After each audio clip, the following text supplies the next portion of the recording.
Terima kasih Anda masih bersama kami dalam Selamat Pagi Indonesia. Pemirsa, Komisi Pemilihan Umum Kota Cilegon sudah mendistribusikan logistik ke Panitia Pemilihan Kecamatan atau PPK.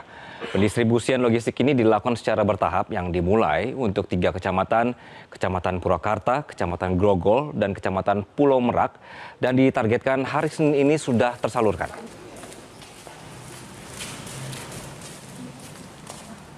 Komisi Pemilihan Umum Kota Cilegon sudah mendistribusikan logistik ke Panitia Pemilihan Kecamatan atau PPK dari gudang penyimpanan KPU Kota Cilegon.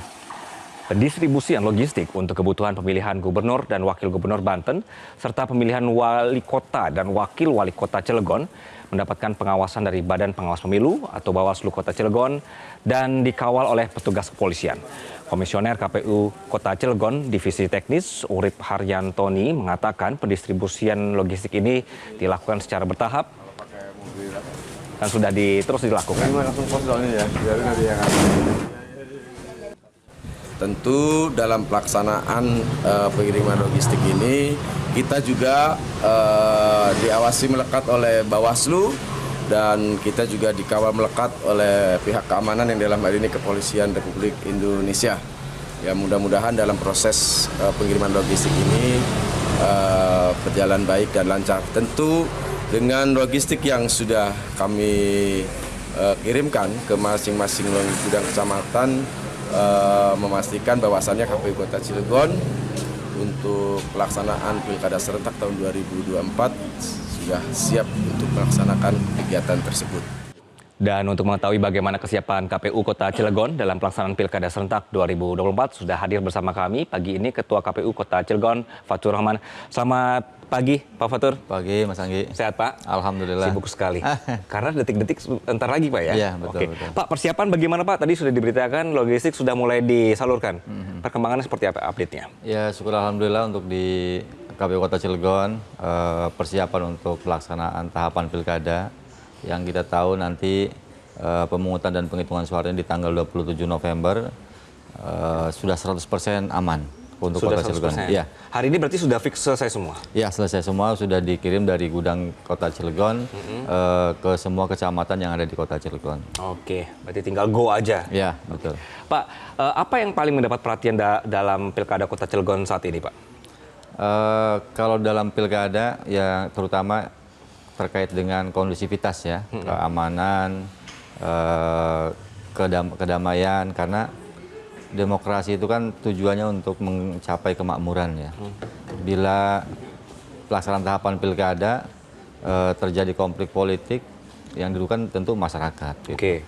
Dan secara ekonomi juga akan rugi semua. Nah, kita ingin ya pelaksanaan pilkada serentak tahun 2024 ini dalam kondisi aman, damai, sejuk, semua bisa menghargai perbedaan pilihan dan lain-lain. Itu yang kita harapkan di pilkada 2024 ini. Oke, ini merupakan hasil evaluasi sebelumnya kah, Pak? Ketika akhirnya jika dibandingkan dengan pilkada atau juga proses pemilu sebelumnya, memang agak berbeda. Sebetulnya kalau untuk KPU Kota Cilegon, syukur Alhamdulillah Pilkada 2020 dulu 5 tahun yang lalu dan kemarin terakhir Pileg Pilpres 2024 itu kan tidak ada gugatan satupun di Kota Cilegon. Oke. Jadi kan trust masyarakat, trust peserta pemilunya terjaga gitu ya. Dan kita ingin ya ketika trust masyarakat terjaga, di sisi lain partisipasinya tinggi, ya tinggal kan ke depan demokrasi yang ada di Kota Cilegon ini mau kita apakan. Oke. Gitu. Jadi secara administratif sudah bagus ya, tinggal substansinya ke depan yang memang betul-betul kita ingin bangun.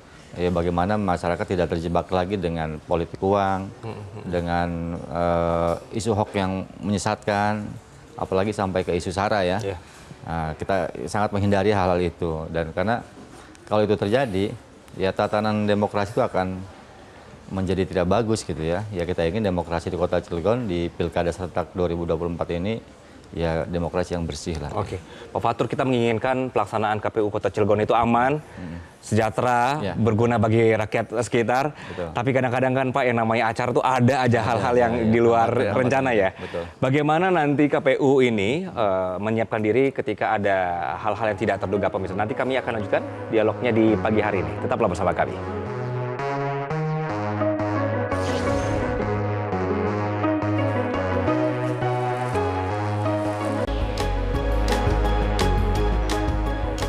Di pagi hari ini kami masih berbicara dengan Ketua KPU Kota Cilegon, Pak Fatur. Ini berkenaan dengan persiapan pilkada di sana, pemirsa. Pak Fatur, kalau tadi malam disebutkan sudah 100% ya disalurkan ke TPS-TPS. Pak, bagaimana KPU memastikan agar petugas-petugas yang di lapangan nanti, KPPS lah, ini benar-benar paham ritme kerjanya, sehingga nanti kalau ada calon pemilih yang bingung, si petugasnya juga nggak ikutan bingung gitu. Sesuai dengan mekanisme yang ada, jadi kita pembekalan itu bukan hanya di tingkat PPK, tapi sampai ke tingkat KPPS. Bahkan BIMTEK itu berjenjang ya, dan durasinya panjang. Karena KPPS itu kan ribuan jumlahnya. Betul. Nah, jadi memang dibuat bergelombang, dan setelah BIMTEK selesai, ya katakanlah BIMTEK non formalnya tetap kita lakukan. Ya bagaimana teman-teman di tingkat bawah, PPK maupun PPS tetap berkomunikasi dengan KPPS, supaya nanti di hari H itu ya tidak ada tadi yang dikhawatirkan Mas Anggi ya. Mereka paham terkait juga dengan mekanisme proses pemungutan suara di lapangan gitu. Nah, yang terpenting juga kami bukan hanya ke KPPS berpesannya, ya kami juga berpesan ke semua pasangan calon baik tim pemenangan untuk juga menyiapkan saksi yang berkualitas. Karena pelaksanaan pilkada serentak ini kan dilakukan secara terbuka di TPS. Jadi kalau saksinya berkualitas, pengawas TPS-nya memantau pelaksanaan pemungutan suara, KPPS-nya juga secara pengetahuan memadai, sumber daya memadai, ya insya Allah pilkada ini akan berjalan lancar karena terbuka kan. Jadi kalau ada kejadian sesuatu yang tidak terduga, ya teman-teman dari saksi, dari pengawas TPS kan bisa menyampaikan apa yang dia ingin sampaikan di lokasi tersebut gitu kan. Berarti memang Bapak juga menjamin lah ya, dari atas sampai bawah ini sudah satu frekuensi, tahu besok tugasnya apa, jadi ketika ada pemilih yang bingung itu bisa dibantu begitu ya. Pak, satu lagi, ketika yang sering bikin ribut itu adalah ketika penghitungan atau dibuka itu kotak suaranya. Nah, bagaimana memastikan petugas-petugas ini juga paham alurnya, kalau ada saksi yang kurang ini apa, kalau misalnya ada tindakan apa, seperti apa, itu bagaimana Pak? Ya, jadi memang di lapangan itu baik pengawas TPS atau pemilih juga atau saksi ya bisa melakukan komplain. Nah, ketika komplain, apakah komplainnya itu berdasar atau tidak, nanti akan ditanggapi oleh teman-teman di tingkatan KPPS. Tapi kalau misalkan mereka juga merasa keberatan, nah di situ ada form catatan keberatan dari saksi misalkan. Nah, silakan ditulis di situ, ada tempatnya gitu ya. Nah, tapi memang di proses pelaksanaan pemungutan dan penghitungan suara ini, kalau untuk pilkada saya rasa agak cepat ya. Kalau pileg pilpres itu kan ada 5 jenis surat suara. Kalau sekarang kan cuma 2 jenis surat suara, pemilihan gubernur, wakil gubernur, wali kota. Jadi lebih cepat dan lebih dari sisi waktu lebih efektif lah gitu. Oke, Pak. Satu hal yang juga perlu diperhatikan, biasanya akses ya untuk teman-teman di Fabel, itu bagaimana Pak laporan dari lapangan di Kota Cilegon? Memang kalau untuk di Kota Cilegon, terutama untuk teman-teman disabilitas ini menjadi perhatian khusus ya. Karena mulai dari pendataan lewat coklit, kita betul-betul memetakan teman-teman disabilitas ini ada di TPS mana saja dan kategori disabilitasnya disabilitas apa gitu ya. Ya, seperti teman-teman, mohon maaf ya, teman-teman disabilitas netra misalkan, ya kita siapkan alat bantu untuk pencoblosan mereka. Bahkan ya di semua kotak ya kita wajibkan alat bantu itu ada. Nah, kan teman-teman disabilitas juga bisa jadi beliau-beliau ini kan migrasi ya, tidak diam di satu tempat gitu. Kita pastikan kalau mereka ada perpindahan, ya alat bantu untuk mereka itu tersedia gitu. Yang kedua, ya kita juga memesankan ke teman-teman KPPS terkait juga dengan setting TPS. Nah, setting TPS ini bagaimana ya tidak berundak gitu ya. Ya kalau berundak kan mungkin akan menyulitkan bagi kawan-kawan disabilitas tunadaksa, tidak bisa dilalui oleh sepatu roda, kursi roda dan lain-lain gitu. Nah, kira-kira sampai ke sana kita persiapannya gitu. Pak. Mumpung ini langsung ketua KPU-nya yang berbicara, ini kalau Kota Cilegon, orang Cilegon ingin nyoblos tapi harus pindah atau harus bekerja, nanti bagaimana nih Pak prosesnya nih Pak? Nah, jadi memang ada mekanismenya ya, perpindahan seperti Pileg-Pilpres kemarin, itu ada namanya pindah memilih ya. Oke. Nah, itu biasanya diajukan ke KPU secara langsung bersurat untuk proses pindah tersebut. Nah, kalau untuk pilkada memang agak berbeda, karena pilkada ini pemilihannya kan pemilihan gubernur, wakil gubernur, dan wali kota dan wakil wali kota.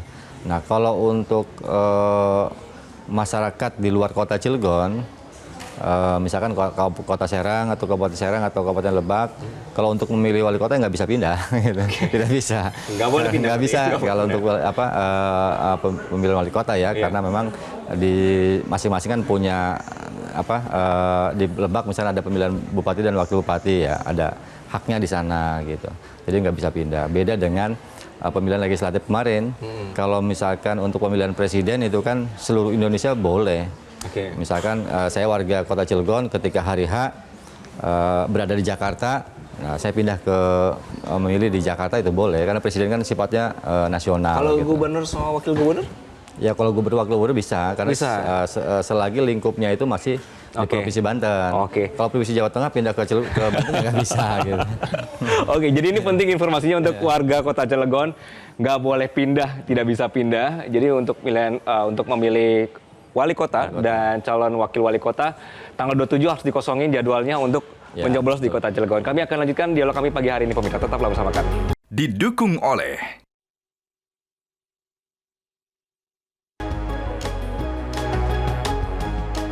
Saya punya satu pertanyaan pemirsa. Sebagai misalnya saya adalah warga Kota Cilegon, Pak Fatur, kan di sana banyak toko, banyak pabrik begitu ya di Kota Cilegon. Bagaimana memastikan supaya mereka ini tetap bisa kerja dan tetap bisa mencoblos di hari H, Pak? Ya. Terima kasih Mas Anggi. Ya, yang pertama memang walaupun pilkada serentak ini diliburkan secara nasional ya, tapi kadang-kadang jangankan yang kerja di pabrik, masyarakat biasa pun ketika hari H itu karena merasa libur jalan-jalan malah gitu ya. Makanya ya KPU Kota Cilegon menghimbau lah ke seluruh masyarakat Kota Cilegon, karena suara masyarakat itu sangat penting bagi masyarakat Kota Cilegon 5 tahun ke depan. Jadi jangan disia-siakan hak suaranya. Kalau mau jalan-jalan ya nyoblos dulu gitu kan. Setelah nyoblos baru pergi piknik gitu kan karena libur.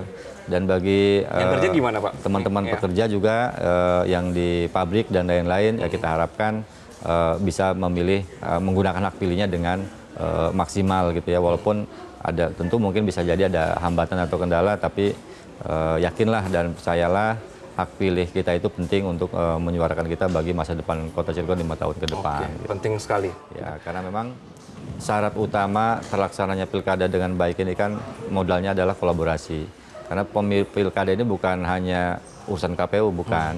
Karena pilkada ini kan ya semua stakeholder harus punya tanggung jawab bersama, baik perusahaan, baik pemerintah daerah, kepolisian, ormas, OKP dan lain-lain ya, seluruh masyarakat Kota Cilegon ini adalah hajat masyarakat Kota Cilegon. Jadi semuanya ya harus saling support lah gitu. Oke. Pak Fatur, tadi berbicara soal partisipasi pemilih di Kota Cilegon, targetnya untuk pilkada tahun ini bagaimana, Pak? Ya memang dari periode ke periode kita selalu menaikkan target ya. 2015 itu pilkada Kota Cilegon 63%, terus di 2020 itu di angka 74 tidak ada kenaikan 13%, dan harapan kita di 2024 ini di angka 80% ya harapannya ya. Karena memang Kota Cilegon ini dari pemilu ke pemilu ya memang selalu tertinggi, Mas Anggi. Kalau untuk wilayah Provinsi Banten ya selalu nomor 1 gitu kan. Tapi kan untuk capaian demokrasi tadi yang saya bilang di awal, ya tidak cukup hanya partisipasi tinggi, tapi secara substansi apakah sudah tercapai gitu ya. Demokrasi yang bersih tadi, yang tidak ada money politik, tidak ada penyebaran hoax, atau tidak ada juga politik isu sara dan lain-lain. Apa rahasianya, Pak, bisa setinggi itu angka partisipasi di Kota Cilegon? Yang pertama ya tadi, kuncinya adalah kolaborasi. Kolaborasi. Ya, jadi KPU jangan merasa pilkada ini urusan KPU, tapi pilkada ini urusan semua elemen masyarakat Kota Cilegon. Ya seperti Forkopimda Kota Cilegon ya, dapat penghargaan dari KPU RI, juara 3 dalam penyusunan naskah NPHD ya, naskah hibah untuk pilkada tercepat nomor 3. Oke. Terus yang kedua, Polres kita ya syukur alhamdulillah dengan Bapak Kimas Indra Natanegara ya cukup bagus sekali.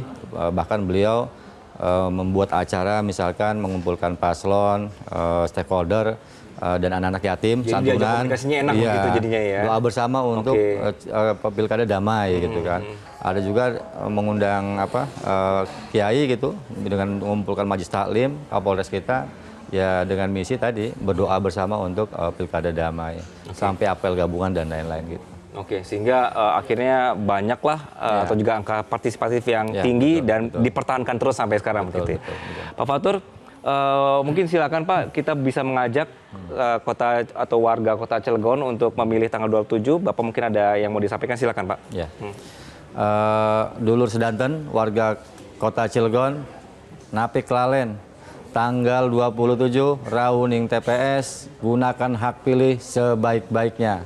Pelajari visi, misi, dan program yang ditawarkan oleh masing-masing pasangan calon.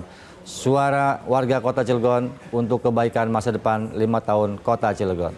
Terima kasih. Mantap, terima kasih Pak Fatur. Pak, sukses. Ini sama-sama. sepertinya agak kurang tidur ya, karena jelang tanggal 27 akan padat sekali. Sekali lagi terima kasih Pak sudah berbagi informasinya di Selamat Pagi Indonesia. Ya. Jelajahi cara baru mendapatkan informasi. Download Metro TV Extend sekarang.